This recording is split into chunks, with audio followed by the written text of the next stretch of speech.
की अपील की। पीएम मोदी की अपील का आम लोगों पर जबरदस्त असर हुआ है। खासतौर पर ईंधन की खपत में आम लोगों की सजगता देखते ही बनती है। पेट्रोल पंप पर लोगों की भीड़ की कमी हुई है और जो लोग टैंक फुल करवा रहे थे वो अब जरूरत भर का ही ईंधन इस्तेमाल कर रहे हैं। रिपोर्ट देखिए।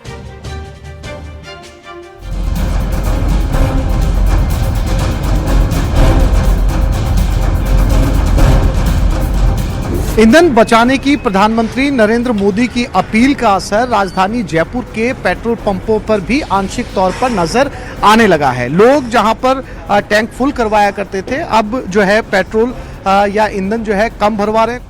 बड़ा पेट्रोल पंप है जहां रोज हजारों गाड़ियां पहुंचती हैं। पीएम मोदी की किफायती ईंधन की अपील के बीच कीमतों में 3 रुपए का उछाल आया है। हैरान करने वाली बात यह है कि आम जनता इसे महंगाई नहीं बल्कि आपात समय की जरूरत मान रही है। लोगों को भरोसा है कि हालात सुधरते ही दाम फिर कम हो जाएंगे।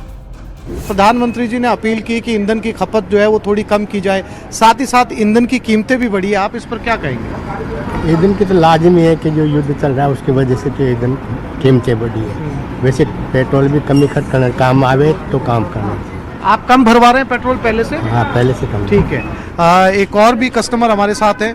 आप ईंधन की खपत कम कर रहे हैं या उतना ही इस्तेमाल कर रहे हैं जितना पहले कर रहे हैं? कम कर रहे हैं सर, क्योंकि मोदी जी ने जब आह्वान किया है तो हमारी भी सोच यही है कि जितना हो सकता है हम उनको सपोर्ट करें। प्रधानमंत्री नरेंद्र मोदी ने अपील की, हमने लोगों से बात की, उस अपील का असर आम लोगों पर दिखाई भी दे रहा है। बड़े नेता, बड़े अफसर सब साइकिल पर जो है आ रहे हैं, एक मैसेज देने की कोशिश कर रहे हैं। चूंकि आपका पेट्रोल पंप सबसे बड़ा पेट्रोल पंप है जयपुर के अंदर, तो आपको लगता है फ्यूल के कंजप्शन में, बिक्री में कोई मामूली असर फर्क पड़ा है उस अपील के बाद? पहले से लोगों ने काफ़ी सोचा इस बारे में। जब से मोदी जी ने अपील की है तो उससे फर्क है कि पेट्रोल की सेल्स पे जो लोग पहले 10 लीटर ले रहे थे वो उसका काफ़ी कम करके ले रहे हैं, जिससे कि उनकी ज़रूरतें पूरी हो सके।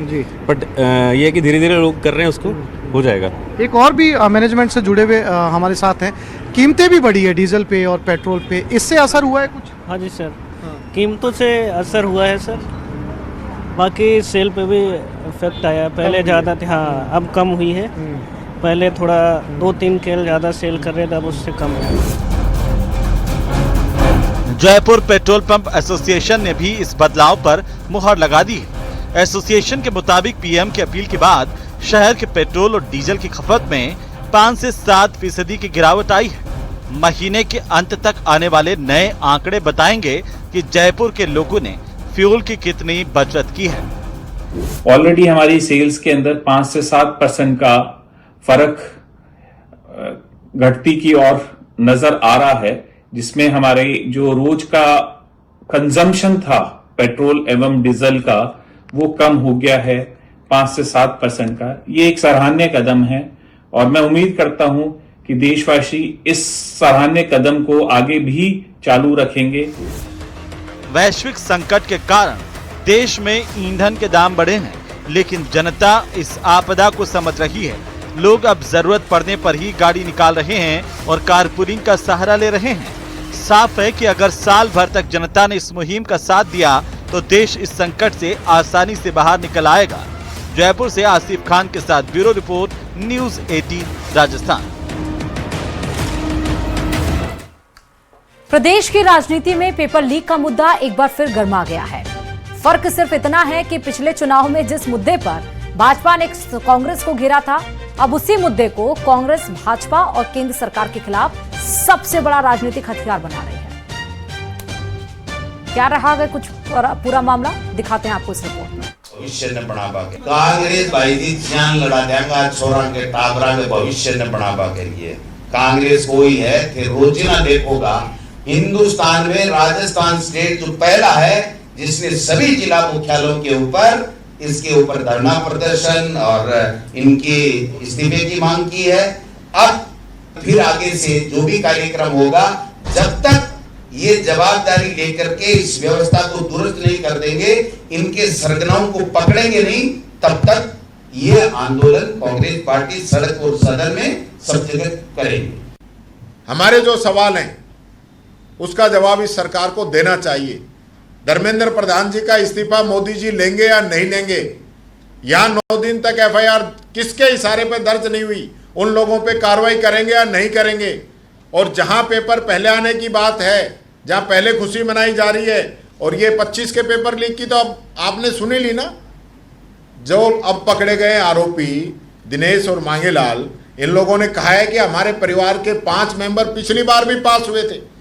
इसका मतलब वो पेपर भी लीक हुआ था और आपने दबा दिया उसको।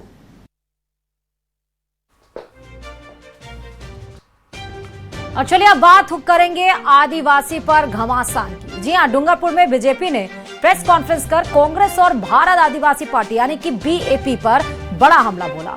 भाजपा नेताओं ने कांग्रेस विधायक गणेश घोगरा और बीएपी सांसद राजकुमार रोत पर आदिवासी समाज को गुमराह करने और वोट बैंक की राजनीति करने का आरोप लगाया।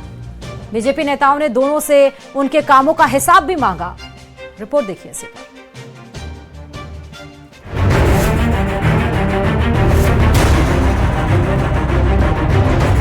डूंगरपुर में सियासी संग्राम, बीजेपी का कांग्रेस बीएपी पर वार, आदिवासी मुद्दों पर मचा घमासान। डूंगरपुर में भाजपा ने प्रेस कॉन्फ्रेंस कर कांग्रेस विधायक गणेश घोगरा और भारत आदिवासी पार्टी के सांसद राजकुमार रोत पर जमकर हमला बोला। भाजपा नेताओं ने आरोप लगाया कि दोनों नेता आदिवासी समाज को भड़काने और उन्हें केवल वोट बैंक की तरह इस्तेमाल करने की राजनीति कर रहे हैं। भाजपा जिला अध्यक्ष अशोक पटेल रड़ोली ने कहा कि राजकुमार रोत को जनता ने सांसद बनाया, लेकिन उन्होंने आदिवासी समाज के लिए अब तक क्या किया, इसका जवाब जनता को मिलना चाहिए। अशोक पटेल ने कांग्रेस विधायक गणेश घोगरा पर भी लोगों को भड़काने और सरकारी क्वार्टर पर अवैध कब्जा करने का आरोप लगाया। तो ये दल आदिवासी समाज को भड़काकर केवल वोट बैंक ही की राजनीति कर रहे हैं। हमेशा आदिवासियों को भड़काकर अपना उल्लू सीधा करना चाहते हैं, अपना वोट बैंक ही सीधा करना चाहते हैं। तो हम इनसे ये पूछना चाहते हैं कि माननीय राजकुमार जी रोत 2 बार वो विधायक रह चुके हैं और 1 बार अभी सांसद अभी चल रहा, उनका कार्यकाल चल रहा है। तो जनता उनसे पूछना चाहती है कि उनके कार्यकाल में उन्होंने क्या दिया, आदिवासी समाज को क्या दिया उन्होंने। सागवाड़ा विधायक शंकरलाल देचा ने सांसद राजकुमार रोत पर पेट्रोल डीजल और सरकारी योजनाओं को लेकर बेबुनियाद आरोप लगाने की बात कही। उन्होंने आरोप लगाया कि सांसद रोत नरेगा और ग्रामीण योजनाओं को लेकर जनता के बीच भ्रम फैला रहे हैं। देचा ने कहा कि विधायक और सांसद अपने कार्यकाल का पूरा हिसाब जनता के सामने रखें। सांसद श्री राजकुमार जी रोत से आग्रह करते हैं कि वे अपने राजनीतिक कार्यकाल के 2 बार विधायक एवं 1 बार सांसद रहते हुए किए गए विकास कार्यों का पूरा विवरण जनता के सामने रखे।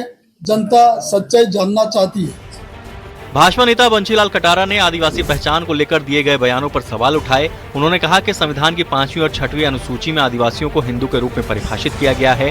कटारा ने कहा कि ये नेता खुद को क्षेत्र का हितैषी बताते हैं, लेकिन स्थानीय समस्याओं पर ध्यान नहीं दे रहे। क्या सांसद राजकुमार रोत, गणेश घोगरा बाबा साहब अम्बेडकर और संविधान से बड़े हैं? अगर बड़े हैं तो तुरंत त्याग पत्र दे और देश के अंदर उनकी अपनी एक कानून प्रक्रिया बनाने जो बाबा साहब के अनुसार नहीं चल करके उनकी नियम से चलें। दूसरी बार सांसद महोदय सांसद निधि की जब बात करते हैं तब वो जाते हैं उड़ीसा जा रहे हैं, महाराष्ट्र जा रहे हैं, मध्य प्रदेश जा रहे हैं, झारखंड जा रहे हैं। वो किसको पैसों से जा रहे हैं? आज इनकी सांसद निधि अगर कट रही है, देश संकट में है, तो उनको तकलीफ होने लग गई। फिलहाल डूंगरपुर में आदिवासी राजनीति को लेकर बीजेपी, कांग्रेस और बीएपी के बीच सियासी बयानबाजी तेज हो गई है। न्यूज़ 18 के लिए जयेश पवार की रिपोर्ट।